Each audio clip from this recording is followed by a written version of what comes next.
A very warm welcome to all our listeners around the world. You're welcome to the Tokunbo Fernandez show, a show that promotes the true life and success stories of African and Caribbean achievers around the world. So if there's a product or initiative you wish to share, feel free to give us a call on 0788 280 9005. That number once again is 0788 280 9005. Or you can visit our website at www.tonyfernandez.co.uk. It's all about promoting the true life and success stories of African and Caribbean achievers around the world. And we have some amazing guests lined out for the rest of the year. Also, watch this space because we have some very special events for Black History Month next month. And of course, the Tony Tokunbo Fernandez show, poetry competition show, is still running for the youth around the world. We're going to go to Akwa Ibom, Nigeria today. We have a very, very special, amazing guest in the studio today. A very profound gentleman who started his teaching career in 1985. He was born in Akwa Ibom State, Nigeria.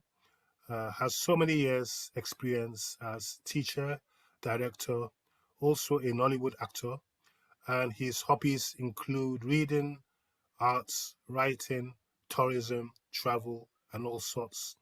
He has his fingers in so many pies. I wouldn't want to give away too much, so it's a pleasure to have on the show today Dr. Peter Umana. Welcome to the Tony Tokunbo Fernandez show. How are you today, sir?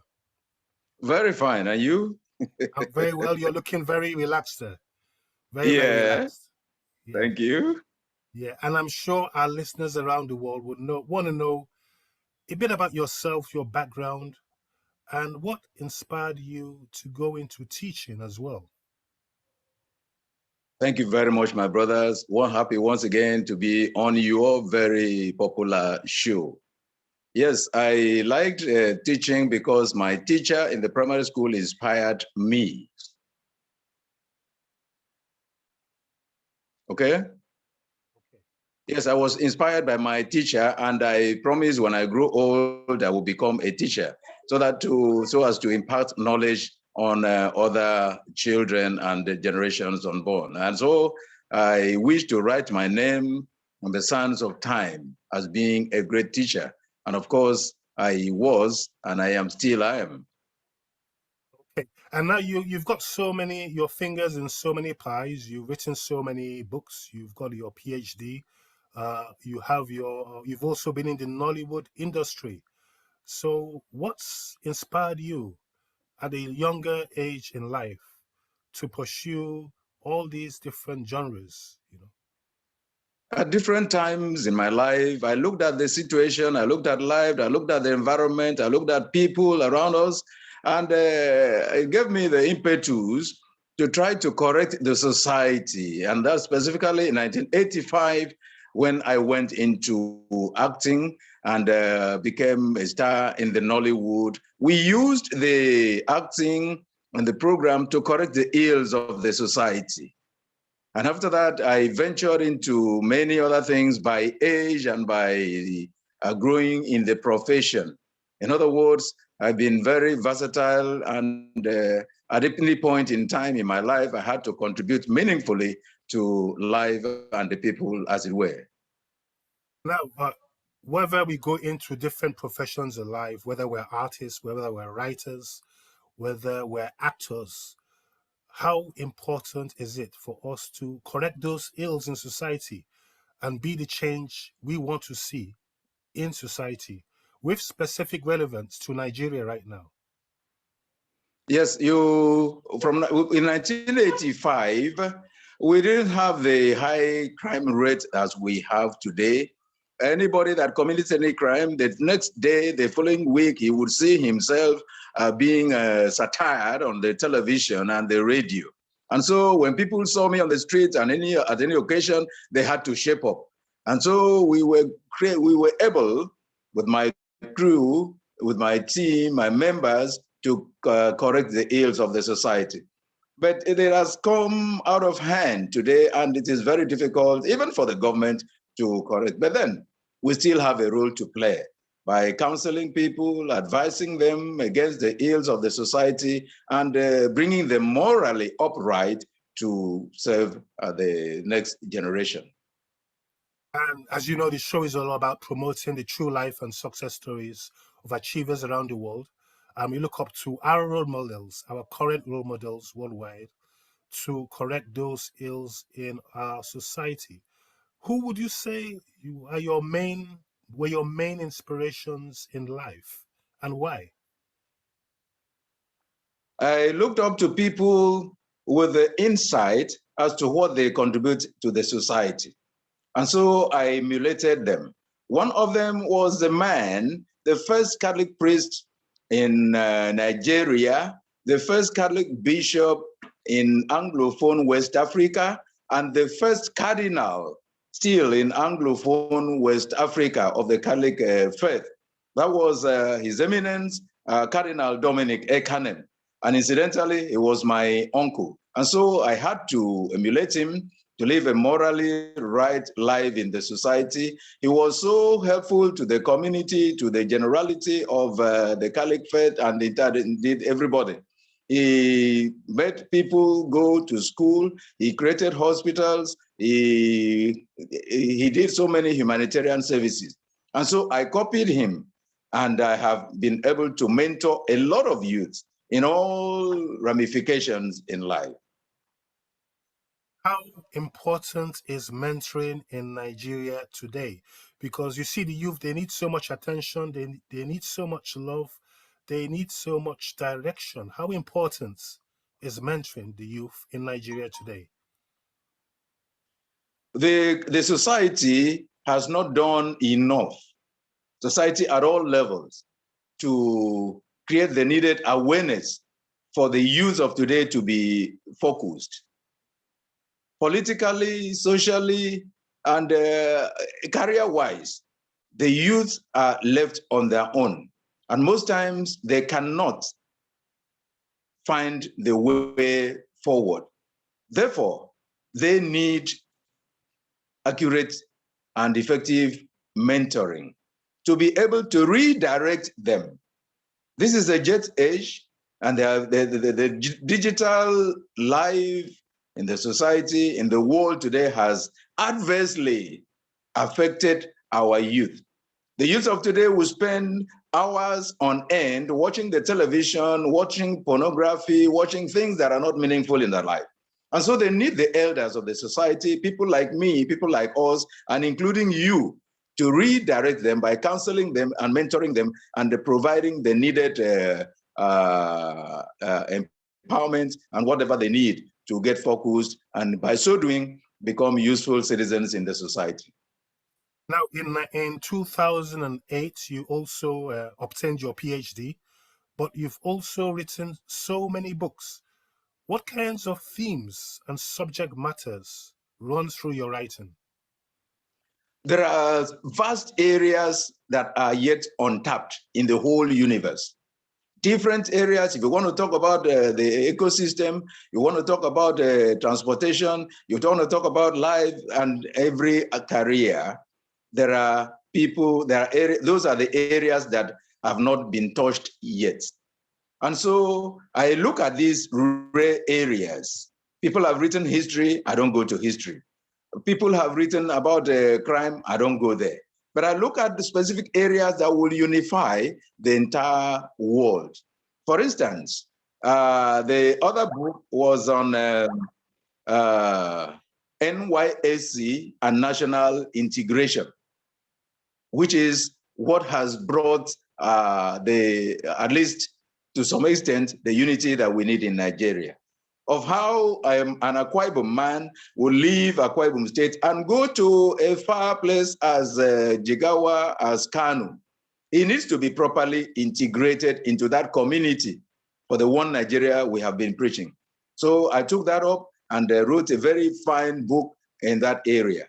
Now, in my area, agriculture, NCE agriculture, first degree agriculture, master's and PhD in agriculture, I have also done that. Looking at the poultry as a factor, as a branch of agriculture, which is very much practiced in my area. I wrote poetry for schools and colleges and business.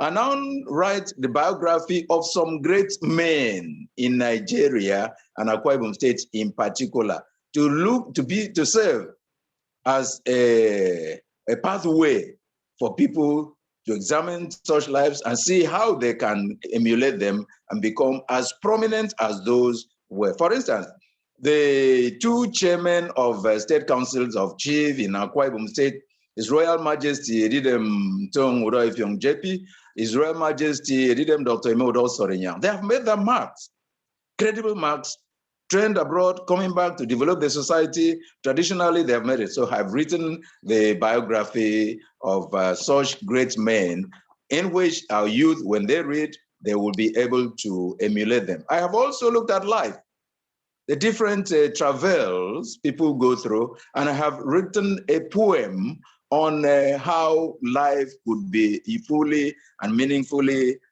utilized. Altogether, I have 12 books to my credit. And lastly, I wrote about your friend, Eshed Rockefeller Nsudo.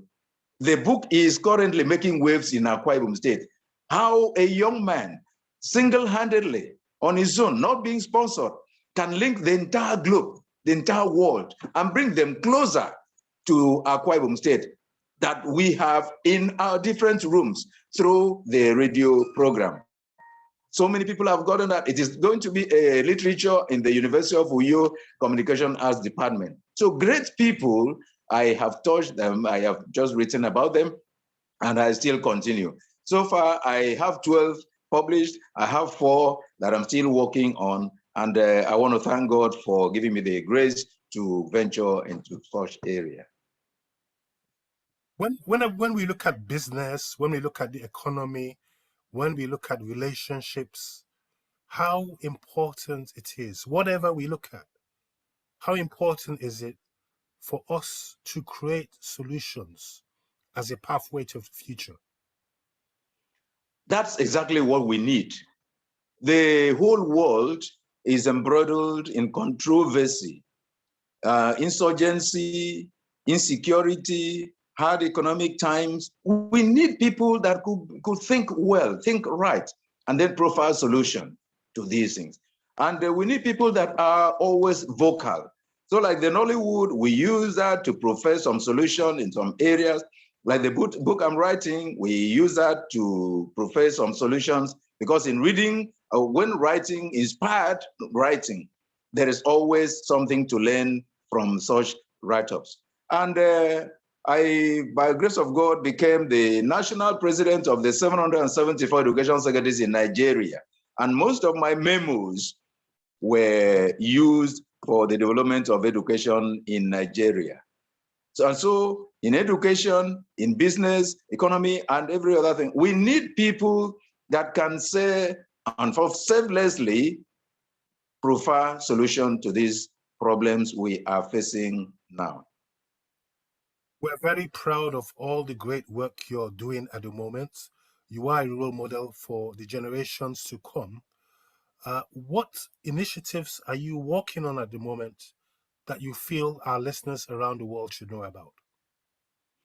Going to agriculture, I have developed farms, of course, for people so that the massive youths that are unemployed in Nigeria can have a reprieve.